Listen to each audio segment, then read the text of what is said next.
Несколько дней назад в городе Волноваха Донецкой области в частном доме расстреляли семью из 9 человек. Все погибшие мирные жители, которые собрались за столом на семейный праздник. Среди убитых 2 детей – мальчик 4 лет и 9-летняя девочка.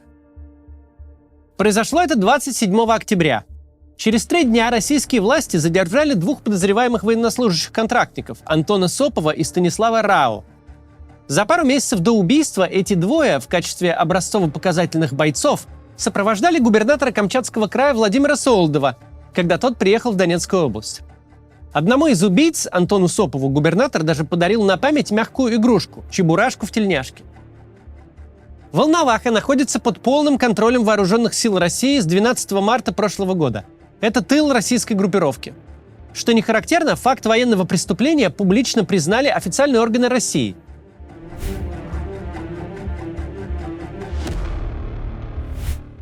Волноваха – редчайший случай, когда факт военного преступления в зоне ответственности российских войск был признан официально. Задержание подозреваемых даже может создать иллюзию у телезрителя, будто и произошло что-то исключительное. Мол, да, преступление имело место быть, но произошедшее – это единичный случай, сразу вызвавший адекватную реакцию властей, а компетентные органы обязательно разберутся. В действительности же никто не может сказать, сколько неучтенных расправ произошло и происходит прямо сейчас на оккупированных территориях. Неприятный факт в том, что интернет забит свидетельствами военных преступлений. Встречаются и видеозаписи, которые сняли сами преступники. На видео отважные денацификаторы живым людям отрезают гениталии и головы. Причем обезглавливание украинцев умудряются оправдать пропагандист Антон Красовский. Не бывает войны без жестокости. Нет ей ни предела, ни границ. Страшно мне в итоге смотреть эти кадры? Ну, конечно, страшно. Осуждаю ли я наших с вами парней? Нет. И никогда не буду. Господь вычистит всю эту дрянь, мерзость, низость и жестокость. Вычистит. Но нам нужно победить. Победить любой ценой. Недавно вышло 1,5-часовое интервью с Алексеем Мельчаковым. В прежние годы он был известен как живодер, отрезающий головы щенкам. А сейчас командует открыто неонацистским отрядом «Русич», который воюет в Украине на стороне российской армии. Прямо на видео Мельчаков хвастается своим арсеналом снайперских винтовок и беззастенчиво рассказывает о том, как он истязает и убивает пленных. Кроме того, живодер поведал историю еще из 2014 года, как его товарищи отрубили руку украинцу, чтобы ее замариновать в банке. Их, видите ли, заинтересовала татуировка на руке. У него на руке было написано «Слава Украине» татуировкой. Ему отрубили руку, люди захотели татуировку, в баночку замариновать.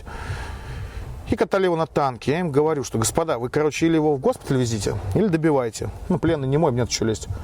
Расследовать деятельность Мельчакова, человека, который прямым текстом говорит о своих нацистских убеждениях, который бравирует своими зверствами, вот его деятельность никакой Следственный комитет расследовать не собирается. Напротив, такие личности сейчас в фаворе. Вот Мельчаков жмет руку российскому главе оккупированного Крыма Сергею Аксенову. Не единожды он давал интервью военкору с ВГТРК Александру Сладкову. Для начала я считаю, что как нации украинцев не существует, что это оболваненные русские, которые себя воспринимают по-другому к противнику, отношусь. Я считаю, что противник должен быть уничтожен, потому что только мертвые в спину не стреляют. И мертвые не сделают детей, которые потом не возьмут оружие и не начнут мстить за родителей. Вот он в компании депутатов Государственной Думы Виталия Милонова и Александра Бородая. Вот чаевничает со спортсменкой и ведущей Первого канала Марьяной Наумовой. Примерно год назад один из участников так называемой спецоперации на условиях анонимности поведал нашей редакции об одном российском офицере в чине полковника. Тот коллекционировал отрезанные человеческие уши. Мог на глазах у подчиненного отрезать ухо мирному жителю. Кончил полковник плохо, его застрелили свои же. Мы эту историю раньше не рассказывали, во-первых, потому что доказать ее нечем, все с чужих слов. Во-вторых, мы и сами в нее тогда не поверили. Но после рассказа Мельчакова про замаринованную на память руку, после всех видео, где живым людям СВОшники отрезают разные части тела, рассказ про отрезанные уши уже не кажется так оторванным от реальности. Ведь случаи коллекционирования частей человеческих тел участниками СВО стали общеизвестным фактом. Чего только стоит знаменитое выступление в Донецке российского неонациста Игоря Мангушева, на которое тот принес череп убитого украинского военного. Судьба Мангушева сложилась прямо как у того безымянного полковника. Его застрелили свои под Луганском.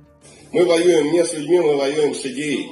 Именно поэтому в этом трагедия украинских солдат, что мы воюем с идеей, поэтому нам насрать, сколько их надо убить и как их надо убить. Если бы мы воевали с людьми, мы могли бы с ними помириться, там сказать, да, братан, ну так получилось, короче, война. А мы воюем с идеей, поэтому все носители этой идеи должны быть уничтожены, так же, как вот этот чувачок, бедный Йорик, да, вот он, наверное, тоже хотел не валяться под Азовсталью, но просто выбрал не ту сторону. Это точно не мирняк. Нет, точно не мирняк, мы сами их ёбнули бы. Как думаешь, он понял, что такое русский мир? Я думаю, да, он понял, что такое русский мир. Этот Мангушев, на минуточку, воевал в Украине в звании капитана российской армии. Командовал подразделением по борьбе с беспилотниками. Уже после того, как Игорь Мангушев был застрелен, его вдова дала интервью, где рассказала, как ее муж раздобыл тот самый череп. Напомню, что один из лейтмотивов российской государственной пропаганды – это война с сатанизмом.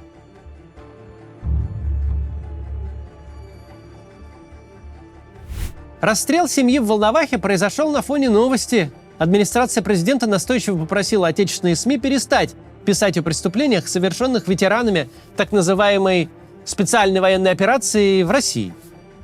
Ведь этой осенью российская новостная лента оказалась просто переполнена сообщениями об убийствах, поджогах и изнасилованиях, которые совершили бывшие участники СВО. В подавляющем большинстве случаев речь идет об уголовниках, которым президент подписал помилование за участие в боевых действиях. Сейчас только бывшие зэки, отслужив в войсках полгода, имеют право на возвращение домой. Мобилизованных с войны не отпускают. Контрактникам автоматически продлевают контракты без права на расторжение. Преступления, которые герои-ветераны совершают по возвращению в Россию, одно другого страшнее. От сожжения заживо родной сестры до убийства детсадовца.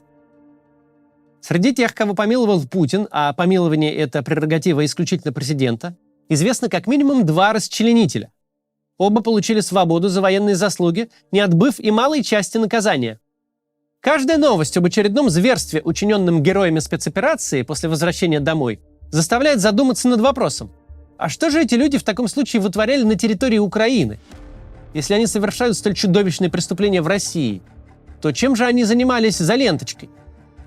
Имея на руках боевое оружие и убеждение, что, мол, война все спишет, дальше фронта не пошлют. 9 человек, сразу 3 поколения одной семьи были убиты образцовыми солдатами, которых отобрали, чтобы приставить к начальнику Камчатки. Что ж тогда творили солдаты не образцовые?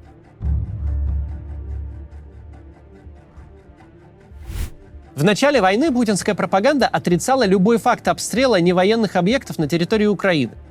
Со временем отрицать перестала, потом начала этими обстрелами бравировать. В начале войны пропаганда отрицала резню в Буче и Ирпене. Во-первых, там не люди, а манекены, во-вторых, их убили сами же украинцы. Теперь же пропагандисты любую резню оправдывают. Нет, у нас ничего не поменялось, у нас слово «свинорез» не запрещено. Свинорез, свинорез, свинорез. Мы оказались в той точке, где преступление – это выйти с советским еще лозунгом на плакате «Миру мир». Зато вот рассуждению необходимости уничтожить 5% украинцев и 20% россиян преступлениями не считаются. Депутаты Алексей Журавлев и Андрей Гурулев, выступившие с такими рационализаторскими предложениями в федеральном телевидении, не получили даже порицания. Они принимают законы, по которым должна жить вся страна. И эти люди формируют ту атмосферу ненависти и радикального национализма, неонацизма, которая приводит к убийствам и погромам.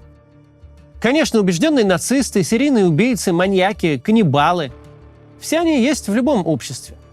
В любой стране, даже самой свободной и развитой, обнаруживаются люди с такими наклонностями. В современной России их статистически не больше, чем где бы то ни было. Но одна из важнейших функций любого государства – выстроить и поддерживать систему, при которой большинство людей, склонных к криминальному поведению, никогда своих наклонностей не реализовали. Чтобы их останавливали и ощущение устойчивой общественной нормы, и страх перед неотвратимым наказанием. В здоровых государствах тем немногие, кто все же реализует свою патологическую тягу к насилию, понимают свое нелегальное положение, скрываются от правоохранительных органов, которые обязаны их ловить. Разрушение государственности происходит не тогда, когда в стране возникают маньяки. Они есть везде. Государство проваливается в тот момент, когда маньяки, вместо того, чтобы прятаться от полиции, начинают открыто давать интервью, рассказывая о своих преступлениях. Страна окончательно превращается в failed state, когда власть намеренно делает ставку на всевозможных чикатил, садистов, душегубов, убийц и потрошителей. Именно это происходит сейчас в России. Путинская система делает ставку на таких людей, потому что именно они являются самыми убежденными сторонниками войны. Им нравится истязать и убивать. Они испытывают удовольствие от происходящего и получают возможность реализовывать свои наклонности. Путину необходимы маньяки. Ему не нужно здоровое общество, потому что здоровому обществу не нужен Путин. Ни Путин, ни развязанная им война. До завтра. Приглашаем вас на живые выступления Максима Каца. Вы сможете увидеть закулисную жизнь канала и запись ежедневного ролика, а во время общения с залом сможете задать свой вопрос Максиму. Лимассол, Амстердам, Вена, Тель-Авив, Цюрих, Париж, Рига и Милан. Билеты на сайте maximkatz.com.